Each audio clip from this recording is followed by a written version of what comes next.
Hey, good morning, everybody. It's Tuesday, January 13th, 2026. I, of course, am Hammer, founder of Originator Success, Grab and Go Social, and Rate Sensei. Glad to have you here this morning. Remember, you can join me live each and every weekday morning, 9:30 a.m. Eastern Time, broadcasted to you on Facebook and on YouTube. If you would like a quick reminder that I'm going live, I do send out a text alert. You can sign up for those. They're absolutely free. We don't abuse your number or your trust.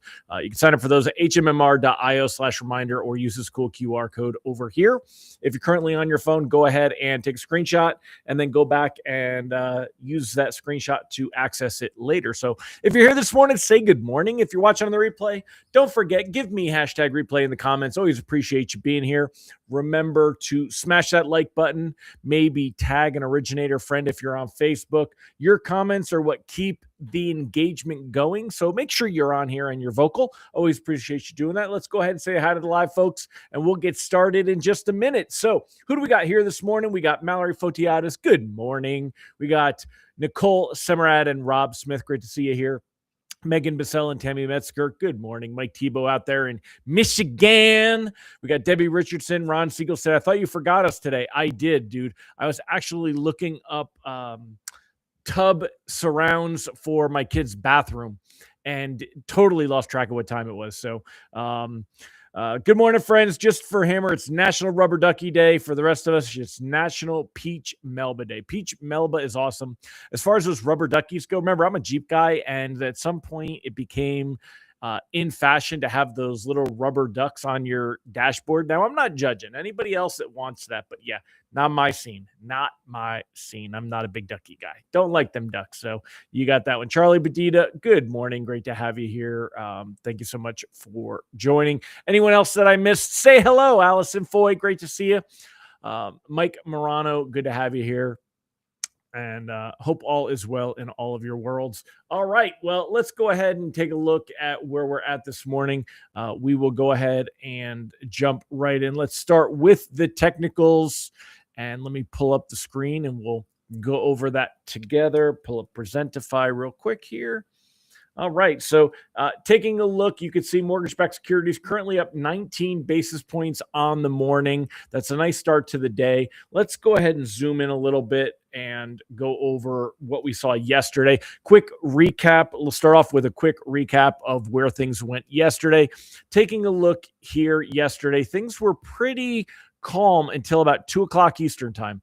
At 2 o'clock Eastern, you could see that mortgage-backed securities lost ground and then lost more ground. There was not necessarily anything in particular that drove this. It was just trading activity. I expect that we will see more of this kind of volatility. In fact, if you remember yesterday, I did warn that the reprice risk was moderate because we're likely to see some kind of volatility right now with things and where they are at. As far as rate sheets today and where they go, taking a look here, you'll see that mortgage-backed securities have led us to a wonderful place where, basically rates have been about 6%. We're about a quarter point better than where we were a week ago. And that's kind of where we've been. Yesterday, we lost a bit of ground. There were some reprices worse yesterday, not a ton, but there were quite a few. We did actually send out a text alert yesterday warning that there would be reprices worse. And again, that comes from when we saw that this movement right here, when we saw these losses in the afternoon, that was what would have drove that reprices worse. So taking a look here at where things are at as far as, oops, that moved it. Hold on a minute. Let me squeeze this by and we'll move that over. And let me do a little bit further here. All right. So taking a look here where we're at with mortgage rates and pricing. Again, we are right around that 6 mark. It's funny that Matt Graham's got 6.01. I know most lenders are going to 5.99. They're not going to quibble over a couple of basis points on that. Generally, your base pricing, you're going to see conventional conforming, your con under 6, barely at like that 5.99 mark. Notice the FHA and VA, but remember, we've seen as big of a spread as a half a point on these. Only seeing about a quarter point difference these days between FHA, VA, and conventional, at least according to what I see here on Mortgage News Daily. Good morning, Jerry Miller. So great to have you back, Jerry. Hope you are healing well, my friend. Lee Witt, Bill Stevens, Lee said he locked 2 before the reprice worse yesterday, which is good. Let's take a look at where we're at today and show you some things here. As far as today and where bonds are at, let me pull this over and we'll go over this a little bit more. So taking a look today, you could see that we had one heck of a spike right here. That was when the CPI data came out. Let's take a minute and go over that CPI data. It did rise less than what was expected and what was less than what was forecast in December. You know, let me adjust this so it fits the screen properly. Okay, so U.S. core, especially core is obviously the number that we watch. That's when we're not, core doesn't include energy and gas. I'm sorry, energy and food. Core CPI rises 0.2%, slightly less than forecast, which it's showing that the tariffs have calmed down. But if you notice, Trump has also calmed down about the tariffs. We're not seeing everything changing every 5 minutes anymore. Things have kind of settled in, and they are what they are. Fed expected to keep rates on hold despite a soft CPI. The CPI is not that soft. I mean, when we take a look at the numbers here, let's see what the key takeaways are. Headline CPI rose 0.3% from November, matching economists' expectations, while core rose 0.2%, undershooting all but 11 of 73 forecasts in Bloomberg survey. On a year-over-year basis, CPI was up 2.7 and core climbed 2.6. That's still above the Fed's looking to get to 2%. So yeah, there's, this, they call it a soft CPI, but there's no reason at all we would expect to see anything change here for the belief that the Fed is going to cut rates. The Fed wants to, unless we see a really, really weak labor market, there's no reason for the Fed to be cutting rates. Now, I know that Trump wants rates cut. Other people call for rates being cut, but there's really no reason to be cutting the Fed funds rate. I feel very strongly about that. I just agree with where they're at. I don't think we're there. I think we're very close to a neutral. Taking a look here, they go over auto prices help to hold down core inflation. Used car prices dropping 1.1% in the month. New vehicle prices flat. Shelter costs did pick up on the month. 0.4% increase was still smaller than the typical rises seen in recent years. Household furnishings declined, also holding down core prices. Number of categories still flash red for voters with cost of living concerns. Food at home, groceries climbing. It's expensive to buy food. It's even more expensive to buy food that's not ultra processed garbage. And that is a reality that is not changing anytime soon. Recreation prices jumped. Insurance. Anyone else have to pay their own health insurance? I don't know if you guys get them through through employers or what you pay. I, of course, own my own company. I have to pay for my own insurance. My insurance payments, my health insurance went from $1,300 a month to $2,000 a month. We're talking health insurance premiums of $24,000 a year. I don't know what the median income is in the United States, but I mean, listen, I am blessed that our company does well and I can afford it. But you're talking $24,000 for a high deductible, shitty, catastrophic care plan.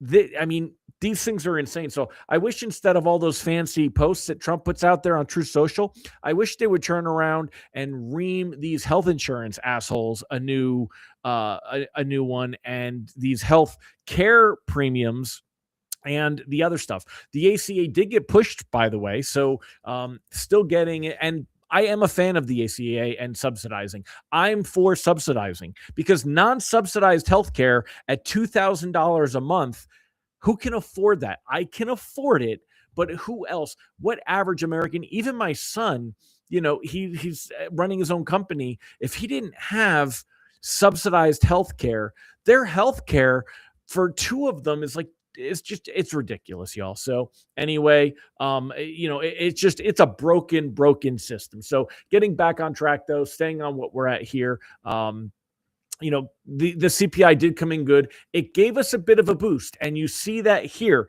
But look at the volatility with that comes with that boost. Right now, we're up 16 basis points. But look at where we started the day. We were going to be down, and we're still lower than where we were at yesterday when pricing came out. When pricing came out yesterday, we were around 100.30-ish, right around here. Now we're around 100.13. That was a big drop yesterday. So we saw a little bit of a boost with the things here. But pricing this morning, still likely to be slightly worse than what we saw yesterday, even with that little tiny boost from the CPI, right? So, yeah, Tim Clyde, health insurance are his friends. That's not going to happen. And many in Congress, this is not just one person's problem. This is not a Trump thing. This is all of the politicians. Health folks will drop or downgrade their plans, which means premiums will continue to rise. And both of those things are happening. Healthcare is the worst. Opted out this year. It's going to compound the mental health problem incredibly. You know what? And it's like, unless you have assets, the only reason I even have health insurance is to protect assets. Because if I'm in a catastrophic accident, again, this is something that's off topic. Let me get back on topic. But guys, I'm gonna start a little like Hammer's conversation. You guys are gonna see me fire off an email and put some stuff in Facebook. I want to talk about some of this stuff, and I don't have a platform or people to talk about. I'm gonna just fire up a Zoom meeting, and anybody that wants to hop on, and we can talk about this. Would anyone else be interested in something like that? Let me know. Like, I would like a safe place, and I don't want people that just agree with me. I want people that don't agree with me, that expand my mind. I want a safe place to discuss things like Greenland and Trump's aggressiveness towards Greenland. Is it good or is it bad? We're not going there, but I want a place where I can discuss that, right? And share my feelings and hear other people's feelings. I want to talk about healthcare. I want to talk about some of these things that change. And I want to do it in an environment where where it's not going to hurt my business. It's not on social media, but I do want to talk about it. So I'm going to start some little coffee clutch conversations about that stuff. Let me know if you would be interested in that. I'm going to fire out emails on that. I've got a list of tens of thousands of people, and I'm just going to be like, hey, I'm going to fire up a Zoom, and we're going to just BS about this stuff. It's a safe space. Say what you want. No hurt feelings, right? There's a lot of us that just want to, kind of talk about all this in a healthy, rational manner. So, yeah, absolutely. All right. Well, I'm so glad to see that I'm not the only one in there. If you could do that and keep it a safe place, good luck. I can, Tammy, because I will moderate it. And I have that kind of I have strength of personality that I can moderate things in a debate in a fashion and keep it healthy. And if not, I just boot somebody. If you can't follow the rules, if you can't be nice, I just kick your ass out of the Zoom. So it will be very easy to keep it a safe space, because I feel like people need the ability to have a conversation. But anyway, take a look here. 10-year treasury yield still below 4.2. That's a very good thing, but it's not far below 4.2, and it's not likely to continue to keep dropping. Saw a great article that talked about the spreads. Logan Mohtashami talks about spreads all the time. Here is a good visual for you about rates rallying. Take a look right here. This was the drop after that mortgage-backed security after Trump's manipulation. Now, again, that is what he did. He manipulated the market by posting on Truth Social. I'll take the quarter point rate bump, rate reduction, right? Seeing rates improve by a quarter point, getting to that 5-ish mark, very, very key, and it'll make a difference. It also, rates dropping a quarter point isn't going to drive home prices up. So it's we're in that little sweet spot. It's the best of both worlds. We could throw some headlines up there that, rates are the lowest they've been in 3 years. It certainly is something that they're looking to do for the campaigns. Am I still on, by the way? Because my Google just went out. But anyway, but it's also not something that really hurts the market. If we were to see rates drop a point and a half, imagine something, amazing like that happened. That would really, you would see that would be chaotic. It would be too much. Dropping a quarter point though, that's beautiful. Just enough to get us into that little sweet spot, pushing rates a little bit lower. And, but how long will they stay there? But take a look at at this spread, right? So you can see, this is something, again, that Logan Mohtashami talks about a lot over at Housing Wire, talks about mortgage spreads compared to, mortgage bonds compared to the 10-year treasury yield and the spreads there and how high they've been in that they're now in a normal area. Ron Siegel also talks about this quite a bit, yeah, never own anything, control everything. Ron, I need to pay more attention to that because anyway, we're there. So mortgage rates are, how long are we going to keep this? That's my concern. What happens if we see this spread bounce back up? Depending, Logan said that out of the $200 billion that Fannie and Freddie may be able to own mortgage-backed securities that they've already bought up about 70 billion, but I don't know if the 200 billion is on top of the 70 billion. Nobody knows any of this stuff because it doesn't really, it just gets blasted out there and then moves on to the next thing. We don't really get details on things. And there's a lot of things that are said that don't come into fruition. And, again, right now markets have reacted to the rumor, which is why I'm concerned that if they don't get some stake to go along with that sizzle, we will see these rates push back up. And again, it's only a quarter point. They'll push right back up. So we definitely want to be keeping an eye on that. I know that there is definitely some new other concerns. This was an interesting article on Bloomberg here about that same thing. President Donald Trump has ordered Fannie Mae and Freddie Mac to buy $200 billion in mortgage bonds. The move signals broader assertion of executive authority and places the White House in a role traditionally reserved for the Federal Reserve. Purchases could exert meaningful pressure on mortgage rates, potentially lowering them, have sparked debate over how far presidents go in steering financial markets. Presidents have messed with financial markets for forever. I think they're making a little bit too much out of this, giving money, messing around with money, all kinds of stuff. So I'm not really too worried about this. And again, here we go. Reps for FHFA. This is Pulte, and you guys know I'm not a Pulte fan. Overseas Fannie and Freddie didn't respond to requests for comment. The White House declined to comment. They're not saying anything. Oh, and it's funny. Buying assets explicitly manipulate mortgage rates reintroduces political risk into a market that has spent more than a decade trying to distance itself from such practices. This is just from this person, whoever they are. Who cares what they think? Politicians, this is not the same thing as getting into the Fed. Now, getting into the Fed and everything that goes there, that has a different one. So far, Trump's aggressiveness and going after Powell on the Fed has not found its way into mortgage pricing, not found its way into markets really. But we want to watch what is going on here. So like Jamie Dimon, a big name, warns political interference with the Fed would push up rates. That's what his opinion is. I haven't really read the whole article here. Got to give the guy his due, though. He's very intelligent in the markets, and he was the head of PIMCO, blah, blah, blah. Big on bonds. So he knows, he could be right here. Definitely worth reading this one a little bit more. But anytime that there, we'll see. So Ron Siegel said Bloomberg is anti-Trump, so we need to watch their bias. Yeah, absolutely. This is Wall Street Journal, though, for this one. Wall Street Journal, I don't find is necessarily as anti-Trump.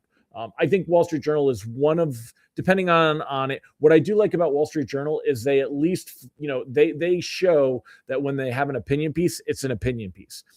They separate them. So they have a whole lot of opinion pieces, but they'll put them as opinion pieces and let you know that they're opinion pieces all for here. So I do like that out of them. Their other stuff seems to be a little bit more, low key. So anyway, we want to keep an eye. It's not likely we're going to see rates improve much from here without another boost. We would need to see more of what Trump did the first time, the posting, the manipulation. That could help push them a little bit. Otherwise, this quarter point that we've seen, even if the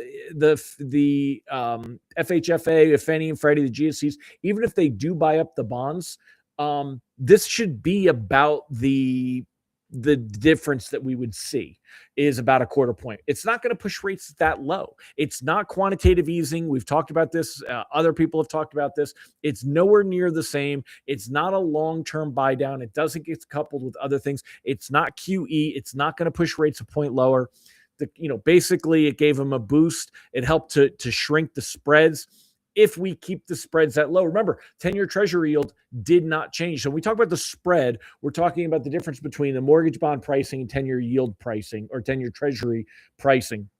And we often reference it in the yield, but it's still the pricing it's selling for. That spread, how different that is. And if there's a big difference or a little difference, that's kind of what we've seen on how much of an effect it is. But without seeing that 10-year treasury yield moving much, we've seen improvement to the spread. If it stays, great. Yeah, Tammy said everyone has a bias in our current world if you don't check for a pulse. But I try to bounce. You're absolutely right. And even I have a bias, but I try to bounce my bias. I try to look at things all kinds of, different points of view. And I think I'm probably one of the most objective people in the world. I really do. I could argue take that whole ICE situation in Minnesota. I could argue on behalf of the woman who was shot and how, I could argue that case on how it was wrong, or I could argue the case of the ICE workers and why it happened and why it was justified. I could play both sides of that fence. I could think both things at the same time. How crazy is that? Which is why I like what I do with this. So anyway, as far as rates go, being very clear, I'm still in a locking bias. Anything closing in the next couple of weeks, possibly anything closing between now and the end of the month. It'll be interesting to see. We're going to get a Fed meeting in a couple of weeks. It'll be interesting to see at this Fed meeting what happens at the press conference, if all of the DOJ stuff. I think Powell is going to really put he'll put a muzzle on reporters talking about it and focus on the goal at hand. He'll answer the question once and then that's it. So I think it's not going to turn into necessarily a circus. I think Powell is really good at focusing them back on what they need to be focused on. And markets are very clear right now, not expecting a Fed rate cut in January, not expecting one in March, not expecting one in April. By the time we get to June, that's when that first rate cut takes hold. So it's only a 30% expectation rates will remain the same in June. Of course, that's because who leaves in May? Powell. Before that, it's 60%. So markets are not expecting any rate cuts to the first quarter of the year while Powell is still in charge. Yeah, I agree with Ron, and Ron and I've talked about this many times. Mike said his correspondent received 2 larger yield spreads premiums this month than previously. That's good. Am I an Enneagram 9, the peacemaker? Probably not, because I love confrontation and I love to fight. It makes so much sense to want the details from all angles before the opinion. I also can change my opinion. I change my mind on things very easily. Depending on what information comes to light and, just and things aren't cut and dry. There's not necessarily a right and a wrong. The world is a complex place. So anyway, my friends, 22 minutes in. Thank you for joining me. It's time to end the show. Appreciate you being here. Again, mortgage rates and pricing. I think we're probably at one of our lower points here. We are still worse off than what we were yesterday. You want to consider locking loans closing in the next couple of weeks, maybe even the next 30 days, especially if they're risk averse. Right now, these are really good rates. We don't want to risk losing them. Get out there and talk about it with a sense of urgency. These rates may not stay. We've seen this before. We're going to see it again. Rates dip and rates move back up, and everyone says, damn it, I wish I had taken advantage of it. There is nothing that states that's there leading us to believe that rates will continue to go down any further. So tomorrow, I want to talk a little bit about what would drive the market. Let's talk more about the housing market. We'll do that tomorrow. And specifically, we've seen Trump propose banning institutional buyers. We've seen Trump and Pulte talk about a 50-year mortgage, portable mortgages, assumable mortgages. We've also seen them talk about using Fannie and Freddie to manipulate rates lower, but this not as low as he was hoping to see. I'll tell you that. And but what would move the market? We'll talk a little bit more about that tomorrow. I have some ideas. They will never get implemented, but I have some ideas that I want to build on. And in fact, I'll share one here. If think about the number of homes that are currently held as second homes and investment properties, Airbnbs, VRBOs, that kind of thing, right? I think that if we were to do a temporary big reduction or waiving of the capital gains tax, that would make a big difference. That would put a lot more inventory in the market, and the inventory would definitely be big. Ron and I have talked about that, both on here before. I also think we need to do something to encourage more gifts and gifts of equity for boomers that own homes, and doing more to get people into homes. So we're going to talk more about that tomorrow. Join me tomorrow to talk about that. All right. I'll see you guys tomorrow. Take care. Make it a great one. Thank you again so much for being around. And I got to look up what Enneagram 9 means. I'm going to look that up. So take care, everybody. Bye-bye.